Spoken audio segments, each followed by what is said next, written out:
Hi bro, ఎలా ఉన్నారు? చలో. See, this is me questionnaire related some explanation video, a basic explanation video. ఈ వీడియోలో like you can understand some proper information that is included in your document. ఈ డాక్యుమెంట్లో మీకు ఏమేమి information ఉందో తెలిస్తే when you go to supervisor or like when you meet like your professor మీరు కొంచెం అన్న మాట్లాడవచ్చు అన్నట్టు. Okay, so it's simple task. ఇప్పుడు ఏంటంటే మన ప్రాజెక్ట్ ఏంటి అంటే we are trying to conduct analysis on how health and safety measures are implemented in construction sites at construction sites in India. ఇదే కదా మన టాపిక్. సో ఈ టాపిక్ రిలేటెడ్ మనం తీసుకున్నప్పుడు ఏంటంటే లైక్ మనం we do lot of literature review. మనం already రాసాం. దానిలో ఏం చేస్తామంటే సో లిటరేచర్ రివ్యూలో we cross check what are the important elements that are around health and safety అనమాట. For example health and safety అని ఒక టాపిక్ తీసుకున్నాం అనుకోండి. హెల్త్ అండ్ సేఫ్టీ ఫస్ట్ అది ఏం చెప్తుంది, దానిలో ఏమేమి లాస్ ఉన్నాయి, ఇంప్లిమెంట్ చేయాల్సినవి ఏమున్నాయి, ఒకవేళ లాస్ ఇంప్లిమెంట్ చేయకపోతే ఏం జరుగుతుంది, వాట్ కైండ్ ఆఫ్ పనిష్మెంట్స్ ఉంటాయి, ఇవన్నీ like pure information related to health and safety. So next ఇంకోటి ఏం చేస్తామంటే హెల్త్ అండ్ సేఫ్టీ మెజర్స్ తీసుకోకపోతే ఏం జరుగుతుంది ఆర్గనైజేషన్లో, what kind of issues that will arise because of such issues. Okay, such non practising of OSHS. అంటే OSH అంటే occupational safety and health measures తీసుకోకపోతే ఏం జరుగుతుంది. Occupational you understand I guess, పనికి సంబంధించిన ఏదైనా జాబ్ సంబంధించిన వృత్తిపరమైన. ఓకే, సో ఇందులో ఏంటంటే మనము ఈ తర్వాత ఏం చేస్తున్నామంటే we try to understand what are the reasons for non practising of health and safety measures. So ఇక్కడ ఏంటంటే కొన్నిసార్లు హెల్త్ అండ్ సేఫ్టీ మెజర్స్ పాటించకపోవడం అనేది ఆర్గనైజేషన్ మీదే కాకుండా ఎంప్లాయీస్ మీద కూడా ఉంటుంది అన్నట్టు. సో ఎంప్లాయీస్కి సి సక్సెస్ఫుల్గా our health and safety implement చేయడం అంటే ఏంటి, ఎవరైతే పీపుల్ ఉన్నారో employees working for the organisation వాళ్ళకి ప్రాపర్గా ఎక్స్ప్లెనేషన్ ఇవ్వాలి, అంటే అవేర్నెస్ ప్రొవైడ్ చేయాలి. So we need to communicate about it. For example మన ఆర్గనైజేషన్లో హెల్త్ అండ్ సేఫ్టీ ఉంది, we have a safety door. అది ఎందుకు వాడతామో ఎప్పుడు వాడాం మనం, కాబట్టి we are not aware of it. So for example health and safety door అంటే మనకి ఎప్పుడైనా ఎమర్జెన్సీ ఎగ్జిట్ ఏమైనా కావాలన్నప్పుడు, ఇష్యూ అయినప్పుడు ఆర్గనైజేషన్లో ఫైర్ యాక్సిడెంట్స్ అట్లాంటివి అయినప్పుడు వీ యూజ్ ఎమర్జెన్సీ ఎగ్జిట్. ఈ ఇన్ఫర్మేషన్ని వాడికి మనం ఎక్స్ప్లెయిన్ చేయాలి కదా లేబర్కి. సో ఇప్పుడు షార్ప్ థింగ్స్ ఉన్నాయి in like next floor, second ఫ్లోర్లో షార్ప్ థింగ్స్ ఉన్నాయి, లేదా అక్కడ ఎక్కువ టెంపరేచర్ ఉంది, అక్కడ ఎక్కువ కోల్డ్ ఉంది, ఇలా. So we need to provide some kind of awareness to the people. ఇక్కడ ఈ ఏరియాలో ఇలా ఉంటుంది, ఆ ఏరియాలో ఇలా ఉంటుంది. ఆ ఎక్స్ప్లెనేషన్ అంటే ఆ కమ్యూనికేషన్ మనం సెటప్ చేయకపోతే it will be a problem అన్నమాట. అంటే మనం having a health and safety, like following health and safety measures is a secondary thing. So first thing it will be like communicating it to the people. So ఇలా కొన్ని important aspects that we learned from literature review ఎప్పుడు కూడా ఏంటంటే మనం question ఏం prepare చేయాలి, ఏమేమి questions అడగాలి ఎంప్లాయీస్ని, లేదా ఈ టాపిక్కి సంబంధించి ఏంటివి ఇంపార్టెంట్ ఇన్ఫర్మేషన్ అనేది తెలుస్తుంది. ఓకే, సో ఇక్కడ ఈ క్వశ్చనర్లో ఇప్పుడు మనం వాటిని అంటే మనం నేర్చుకున్న లిటరేచర్ రివ్యూ నుంచి నేర్చుకున్న ఎక్స్ట్రాక్ట్ చేసిన నాలెడ్జ్ నుంచి, అందులో నుంచి వచ్చిన నాలెడ్జ్ నుంచి వీ డెవలప్డ్ 4 డిఫరెంట్ కేటగిరీస్లో కొన్ని క్వశ్చన్స్ క్రియేట్ చేసాం మనం.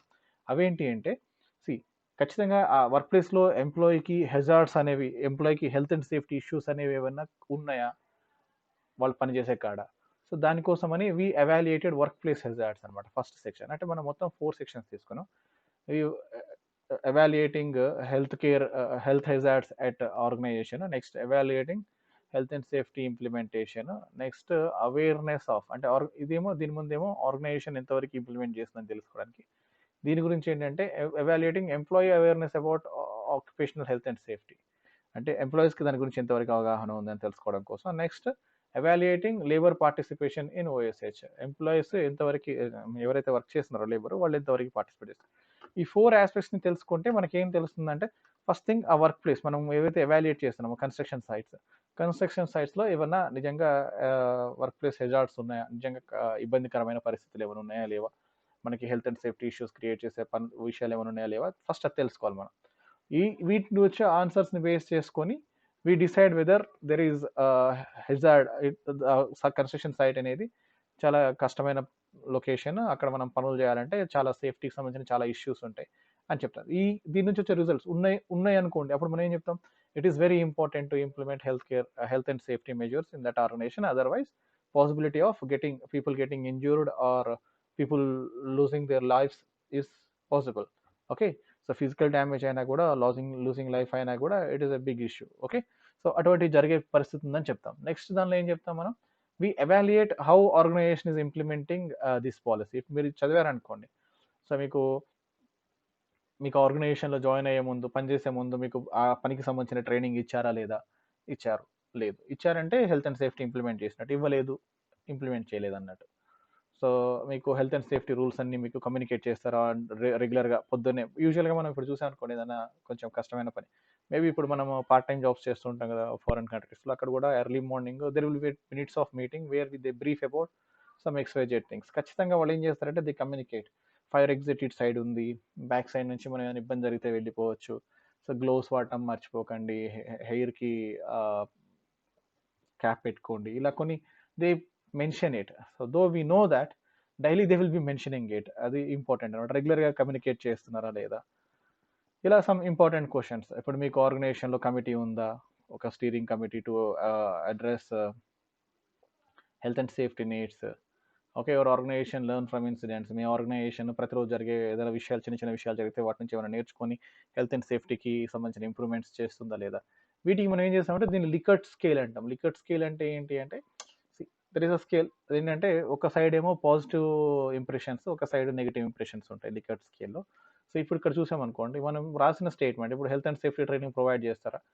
అగ్రీ చేయొచ్చు, స్ట్రాంగ్లీ అగ్రీ చేయొచ్చు, వాడు నైదర్ అగ్రీ నార్ డినై చేయొచ్చు, లేదా డిసగ్రీ చేయొచ్చు, స్ట్రాంగ్లీ డిసగ్రీ. అంటే ఇది ఇంటర్మీడియటరీ లెవెల్.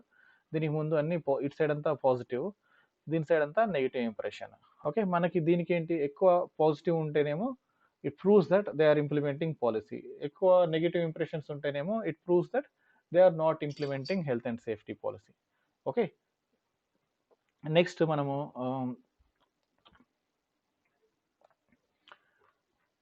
సేమ్ అంతే. మిగతా వాటన్నిటికి ఫస్ట్ ఒకదానికి మాత్రమే కొంచెం డిఫరెంట్‌గా ఇచ్చాం. అదేంటంటే ఎన్ని రోజు వస్తుందా మనకి ప్రాబ్లము, ఎప్పుడన్నా ఒకసారి వస్తుందా, అసలు రాదా, అది దాన్ని బేస్ చేసుకొని. ఇందులో ఏదన్నా ఒకటి రైట్ అయినా కూడా it means that there it is a hazardous place అని. దీనిలో ఆహ్, ఒకటి రెండు మిస్ అయినా కూడా పర్లేదు గానీ, ఓవరాల్‌గా అయితే అన్నీ మీట్ అయితే, అన్నీ ఎక్కువ శాతం అగ్రీ లేదా స్ట్రాంగ్లీ అగ్రీ వస్తే it means that they are implementing health and safety at the organisation అని. ఓకే, ఒక ఎక్కువ శాతం ఇవి వస్తే దే ఆర్ నాట్ ఇంప్లిమెంటింగ్. అంటే మన హైపోథిసిస్ అలా ఫ్రేమ్ చేసుకుంటాం అన్నట్టు. ఆర్గనైజేషన్ దీనికి హైపోథిసిస్ ఏముంటుంది, నల్ హైపోథిసిస్ వచ్చేసి organisation implementing health and safety policy strictly. Alternative hypothesis వచ్చేసి organisation not implementing health and safety policy. Because null hypothesis ఎప్పుడు కూడా మనం ఏమనుకుంటున్నాం అదే అనమాట. మనం ఏం టెస్ట్ చేయాలనుకుంటున్నాం, ఇండియాలో హెల్త్ అండ్ సేఫ్టీ ఇంప్లిమెంట్ చేయట్లేదు అనేది మన decision before starting the research. So దాన్ని మనం ఆల్టర్నేటివ్ హైపోథిసిస్ కింద తీసుకుంటాం. దానికి ఆపోజిట్ ఎప్పుడు కూడా నల్ హైపోథిసిస్ కింద తీసుకుంటాం. Okay, so that is all about second section. తర్వాత ఎంప్లాయీ అవేర్నెస్ అబౌట్ ఓఎస్హెచ్. అంటే ఆర్గనైజేషన్లో వాళ్ళు ఇంప్లిమెంట్ చేస్తే సరిపోదు కదా, ఇందాక నేను చెప్పినట్టు. అది ఎంతవరకు సక్సెస్ఫుల్గా ఇంప్లిమెంట్ చేస్తారా, నిజంగా ఇంప్లిమెంట్ చేస్తారా లేదా అనేది ఎలా తెలుస్తుంది? ఆర్గనైజేషన్లో ఉన్న ఎంప్లాయీస్కి ఆ హెల్త్ అండ్ సేఫ్టీ రూల్స్ ఏంటి, రెగ్యులేషన్స్ ఏంటి తెలిస్తే తెలుస్తుంది. So there are few questions that ask about that speak about the employee awareness. For example మీకు మీ జాబ్ ఎలా సేఫ్గా చేయాలో తెలుసా, you know about health and safety hazards at your work place. Me work ప్లేస్లో ఎక్కడెక్కడ హెల్త్ అండ్ సేఫ్టీ హెజార్డ్స్ ఉన్నాయనేది మీకు తెలుసా? You know home to report. ఎక్కడైనా హెల్త్ అండ్ సేఫ్టీ హెజార్డ్స్ వస్తే మీకు ఎవరికి చెప్పాలో తెలుసా? అంటే ఇందాక నేను చెప్పాను కదా, స్టీరింగ్ కమిటీ ఉంటుంది, ఒక కమిటీ ఉంటుంది హెల్త్ అండ్ సేఫ్టీ, వాళ్ళ గురించి మీకు ఇన్ఫర్మేషన్ ఉందా లేదా అని. ఓకే, చాలా మందికి ఇలాగే ఉంటుంది. ఫర్ ఎగ్జాంపుల్ ఆర్గనైజేషన్లో ఏదైనా ప్రాబ్లం వచ్చిందంటే ఎవరికి చెప్పాలో తెలియదు. ఎందుకు తెలియదు అంటే they are not aware of it. అది తెలియటం చాలా ఇంపార్టెంట్ అనమాట. You have the knowledge to assist in responding to. అంటే ఇప్పుడు ఏదైనా హెల్త్ అండ్ సేఫ్టీ ఇష్యూ వచ్చింది అనుకోండి, కొన్ని బేసిక్ థింగ్స్ చెప్తారు. ఫర్ ఎగ్జాంపుల్ ఎవరైనా పైనుంచి కింద పడారు అనుకోండి, వెంటనే ఏం చేయాలి, చెయ్యి దిగింది అనుకోండి, తడి బట్టతో గట్టిగా కట్టాలి. ఇలా కొన్ని health and safety measures work ప్లేస్లో ఖచ్చితంగా చెప్తారు. మాకు చెప్పారనమాట మేము జాబ్ చేసేటప్పుడు. సో ఏదైనా సివియర్ ఎమర్జెన్సీ అవుతుంది, ఎవరికన్నా శ్వాస ఆడట్లేదు అనుకోండి, దూరంగా ఉండండి, అందరి దగ్గరికి వెళ్ళి చుట్టూ గుమ్మకూడదు. ఇట్లా కొన్ని కొన్ని ఇన్స్ట్రక్షన్స్ ఇస్తారు డెఫినెట్గా. సాఫ్ట్వేర్ కంపెనీలు అయినా కానీ, రెస్టారెంట్స్లో అయినా కానీ, ఎక్కడైనా కానీ they will be giving some instructions. Basic health and safety instructions ఖచ్చితంగా ఇస్తారు, ఎందుకంటే ఇమీడియట్లీ వాళ్ళు రెస్పాండ్ అవ్వడం కోసం. ఇలా బర్న్స్ వచ్చాయనుకోండి, ఇమీడియట్గా ఏం చేయాలి? ఇప్పుడు రెస్టారెంట్స్లో చేసే వాళ్ళకి అవి చెప్తారు. నైఫ్ కట్ అయింది అనుకోండి ఏం చేయాలి, ఫైర్ యాక్సిడెంట్ అయిందనుకోండి ఏం చేయాలి ఇమీడియట్గా. ఇలా కొన్ని ఇన్స్ట్రక్షన్స్ ఇస్తారు బేసిక్. అట్లాంటివి తెలుసా మీకు అని. నెక్స్ట్ మీకు హెల్త్ అండ్ సేఫ్టీ రైట్స్ తెలుసా, ఇంకోటి ఏంటంటే మీకు తెలుసా మీరు అంటే హెల్త్ వర్క్ ఎన్వైరన్మెంట్ సేఫ్గా లేకపోతే మీరు పని చేయకుండా అక్కడ ఉండొచ్చు అన్న సంగతి మీకు తెలుసా? ఇలా కొన్ని క్వశ్చన్స్ మనం ఫ్రేమ్ చేస్తాం. ఆ క్వశ్చన్స్ని అడ్రస్ చేస్తే దీన్ని బట్టి మనకి ఏం తెలుస్తుందంటే ఆఫ్టర్ అండర్స్టాండింగ్ దిస్ వన్ ఇప్పుడు ఎక్కువ రెస్పాన్సెస్ అన్ని కూడా అగ్రీ ఆర్ స్ట్రాంగ్లీ అగ్రీ వచ్చాయనుకోండి, it means that employees are clearly aware about health and safety at the organisation. అది వచ్చిందంటే అలా వచ్చిందంటే ఖచ్చితంగా ఏంటి అంటే వాళ్ళు హెల్త్ అండ్ సేఫ్టీ ప్రాపర్గా ఇంప్లిమెంట్ చేయడమే కాకుండా దాని గురించి ఎంప్లాయీస్కి ప్రాపర్గా ఎక్స్ప్లెయిన్ చేస్తారని అర్థం అనమాట. సో ఒకవేళ నెగిటివ్ వచ్చాయనుకోండి ఎక్కువ శాతం వాళ్ళు సరిగ్గా చేయట్లేదని అర్థం. So we have to prove something right, negative అయినా రావచ్చు, పాజిటివ్ అయినా రావచ్చు, వాట్ ఎవర్ ఇట్ ఈస్, వచ్చిన దాన్ని బట్టి మనం అడ్రస్ చేస్తాం అంతే.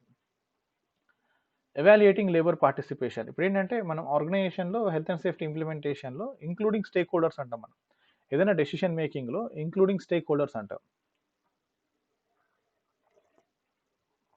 ఇంక్లూడింగ్ స్టేక్ హోల్డర్స్ అంటే ఏంటంటే ఎవరైతే సీరియస్గా దాన్ని అనుభవిస్తారో అంటే people who are going to experience it, వాళ్ళని మనం డెసిషన్ మేకింగ్లో ఇంక్లూడ్ చేసుకోవాలి. For example if you take your restaurant, మీ రెస్టారెంట్ మన మీది కాదు, జనరల్గా ఒక రెస్టారెంట్ ఉందనుకోండి, రెస్టారెంట్ డిజైన్ చేంజ్ చేయాలనుకోండి, కస్టమర్స్ వచ్చిపోయే కస్టమర్స్ ఏ కలర్ కావాలనుకుంటున్నారు, ఎలా ఉండాలి సీటింగ్, వాళ్ళ అండర్స్టాండింగ్ తీసుకున్నాం అనుకోండి, we can create something that is acceptable by the people, our target people. Okay, ఇందులో కూడా ఇంతే కదా, ఎంప్లాయీస్కి కోసం కదా మనం హెల్త్ అండ్ సేఫ్టీ క్రియేట్ చేస్తున్నాం, కాబట్టి వాళ్ళని మనం ఇంక్లూడ్ చేసుకుంటే better suggestions, better solutions create చేయొచ్చు అనేది ఒక like basic strategy of any organisation అన్నట్టు. ఓకే, సో ఇక్కడ వాడు అడిగే ఫస్ట్ క్వశ్చన్ ఏంటి, are you freely like you are able to share some suggestions or concerns related to the health and safety. Yes or no. Yes అంటే ఆర్గనైజేషన్లో వాళ్ళు health and సేఫ్టీకి సంబంధించిన దానిలో వీళ్ళని ఇంక్లూడ్ చేసుకుంటారండి. When you notice a hazard can you report it to a manager, మీరు report చేయగలుగుతున్నారా? విల్ యూ స్టాప్ వర్కింగ్, ఎప్పుడైనా హెల్త్ అండ్ సేఫ్టీ లేకపోతే మీరు పని మానేస్తారా? Next, do you think you are given enough time to complete your task safely, మీ పని మీరు సేఫ్గా కంప్లీట్ చేయడానికి టైం ఇస్తున్నారా లేదా? సో ఇవ్వకపోతే అడుగుతారా? ఇలా కొన్ని questions we can frame more. ఇక్కడికే 20-22 అయిపోయినా. So these are some of the important questions. I hope you understood. ఒక్కొక్క దానిలో ఒక్కొక్క టైప్ ఆఫ్ అనాలిసిస్ ఉంటుంది, ఒక్కొక్కటి ప్రూవ్ చేస్తుంది అనమాట. After completing these things, for example first one వచ్చేసి ఆర్గనైజేషన్ హెల్త్ అండ్ సేఫ్టీని ఇంప్లిమెంట్ చేయాలి, చేసిందా లేదా. నెక్స్ట్ వచ్చేసి అక్కడ హెజార్డ్స్ ఉన్నాయా లేవా, ఉన్నాయి. నెక్స్ట్ ఉన్నాయో లేవో ఏదో ఒకటి వస్తుంది. నెక్స్ట్ ఆర్గనైజేషన్ ఇంప్లిమెంట్ చేస్తుందో లేదో ఏదో ఒకటి వస్తుంది. తర్వాత ఎంప్లాయీస్ ఎవరైతే అక్కడ లేబర్ పని చేస్తున్నారో కన్స్ట్రక్షన్ సైట్లో, వాళ్ళకి ఆ పని కాడ ఉండే హెల్త్ అండ్ సేఫ్టీకి సంబంధించిన విషయాల మీద అవగాహన ఉందా లేదా, ఉంది లేదు ఏదో ఒక రిజల్ట్ వస్తుంది. తర్వాత ఫోర్త్ వన్ వచ్చేసి ఎవాల్యుయేటింగ్ దేర్ పార్టిసిపేషన్. ఈ 4 ఆస్పెక్ట్స్ చేసిన తర్వాత based on the results we get, వీటి మీద మనం స్టాటిస్టికల్ అనాలిసిస్ చేసి దాని మీద వచ్చే మనకి ఆ రిజల్ట్స్ని బేస్ చేసుకొని హైపోథెసిస్ టెస్ట్లను బేస్ చేసుకొని we will be concluding whether health and safety is properly implemented at construction sites in India or not. ఒకవేళ లేదు అని వచ్చింది అనుకోండి, వీ మేక్ సజెషన్స్ అనమాట, మీరు ఖచ్చితంగా ఇంప్లిమెంట్ చేయాలి, చేయకపోతే ఎలాగా, చేస్తే ఈ లాభాలు ఉంటాయి, వీటికి సంబంధించిన recommendations, conclusions we write. Okay, that's it bro. అది so try to watch twice or thrice this video. ఒకసారి when you get respond from your supervisor, you just suggest me like what to do. So ఇందులో మనము first consent form ఒకటి create చేస్తాం, దాన్ని మనం participant consent అంటాం. ఇక్కడ ఏంటంటే యూజువల్గా పార్టిసిపెంట్ కన్సెంట్ ఏం అడుగుతాడంటే, మనము పార్టిసిపెంట్ ఎవరైతే ఇస్తున్నారో డేటా, ఎవరైతే మనకి రెస్పాన్సెస్ ఇస్తున్నారో వాళ్ళకి మనం ఇన్ఫార్మ్ చేయాలన్నట్టు, ఇగో నా ప్రాజెక్ట్ ఇది, నేను ఇందుకోసం చేస్తున్నా, ఇందులో వచ్చిన రిజల్ట్స్ నేను జాగ్రత్తగా నా డిజర్టేషన్ కోసమే వాడతాను, అది అంతేకాని so I won't use it for any other purposes, criminal purposes కోసం వాటి కోసం నేను యూజ్ చేయను. So please provide me some responses అని we explain reason and we tell them that మీరు ఏదైతే రిలీజ్ చేస్తారో డేటా అదంతా నేను సెక్యూర్గా మెయింటైన్ చేస్తానని, మీ పేరు వివరాలు అవేమి ఇవ్వద్దు అని అవి కొన్ని అడుగుతారు. అండ్ ఇక్కడ ఏంటంటే డెమోగ్రాఫిక్స్ గురించి కూడా అడగాలి మనం యాక్చువల్గా. Age, so maybe age, sex, gender, age, gender, job role, ఈ మూడింటిని మనం అడగాలన్నట్టు. I will include it and I will share it. Okay, age,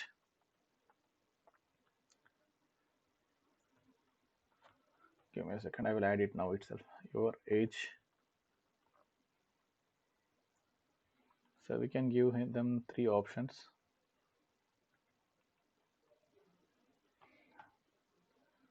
(18 to 25), next 25 to 35, Next, 35 to 45. Next, 45 and above. So this is age.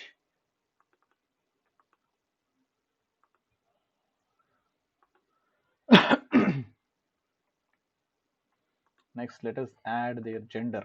Okay, we ask about gender. Okay,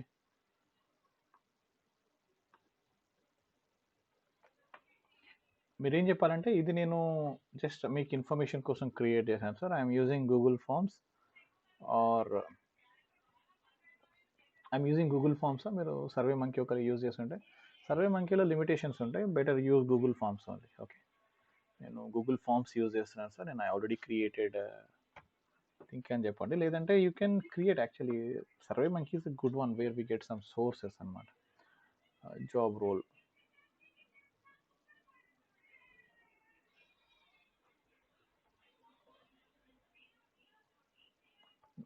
అంటే first question, do you work at construction site? ఇవన్నీ ఎందుకంటే ఇప్పుడు మనము రెండు answers వస్తాయి ఇక్కడ, yes or no వచ్చాయనుకో. Okay, for example yes or no వచ్చిందనుకో, ఇక్కడేమో డాష్ చేస్తాం మనం. So sir the can enter the value. ఇక్కడ అగైన్ ఎస్ ఆర్ నో ఇస్తాం పైన. So these are 4 questions, generic questions ఇవి.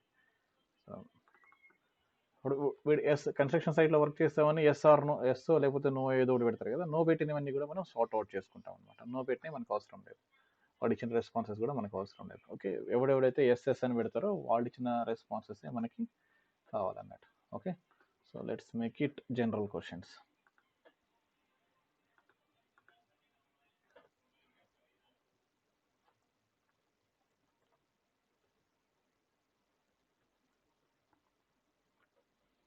Okay, this is your question here bro.